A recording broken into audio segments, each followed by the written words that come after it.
មួយ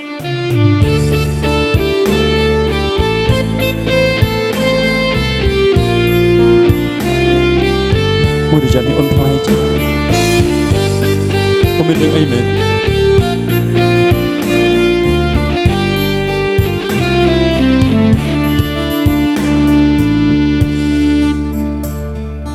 លុយពួកយើងអាចរកបានតាមក្រោយ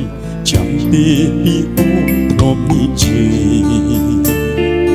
អូនថាបងខំមានចិត្តភក្តីទើបអាចស្រឡាញ់គ្នាបានយូរ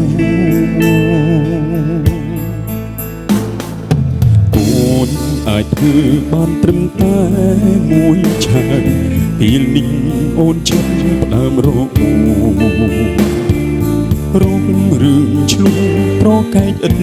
អាសូរពេលចង់បានអុយមិនបានដូចចិត្តចង់ទៅក៏ទៅបើអូនចង់ទៅក៏ទៅបើសិននៅក្បែរបងអូនគ្មានក្តីសុខទៅរកអ្នកដែលអូនប្រាថ្នា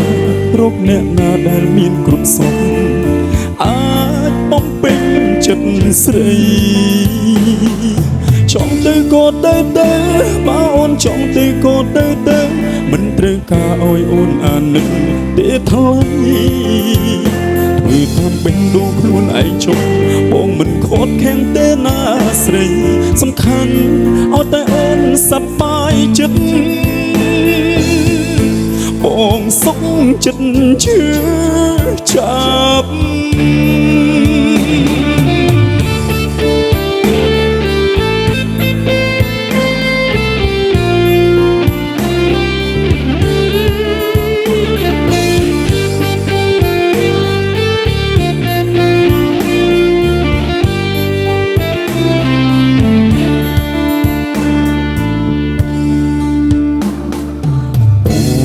អាចធ្វើបានត្រឹមតែមួយឆានពេលនេះអូនជិះផ្ដើមរករឿងឆ្លុះប្រកែកឥតអាសូរពេលចង់បានអុយមិនបានដូចចិត្តចង់ទៅក៏ទៅបើអូនចង់ទៅក៏ទៅបើសិននៅក្បែរបងអូនគ្មានក្តីសុខទៅរកមនុស្សដែលអូនប្រាថ្នារកអ្នកណាដែលមានគ្រប់សុខអាចបំពេញចិត្តស្រី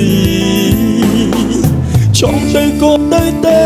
បើអូនចង់ទៅក៏ទៅមិនត្រូវការឲ្យអូនអាណិតទេថ្លៃធ្វើតាមបេះដូងខ្លួនឯងចង់បងមិនខត់ខាំងទេណាស្រីសំខាន់ឲ្យតែអូនសប្បាយចិត្តបងសុខចិត្តឈឺចាប់ចង់ទៅក៏ទៅបើអូនចង់ទៅក៏ទៅបើសិននៅក្បែរបងអូនគ្មានក្តីសុខទៅរកមនុស្សដែលអូនប្រាថ្នារកអ្នកណាដែលមានគ្រប់សុខអាចបំពេញចិត្តស្រីចង់ទៅក៏ទៅបើអូនចង់ទៅក៏ទៅមិនត្រូវការឲ្យអូនអាណិតទេថ្លៃធ្វើតាមបេះដូងខ្លួនឯងចុះបងមិនខត់ខាំងទេណាស្រីសំខាន់ឲ្យតែអូនសប្បាយចិត្តបងសុខចិត្តឈឺចា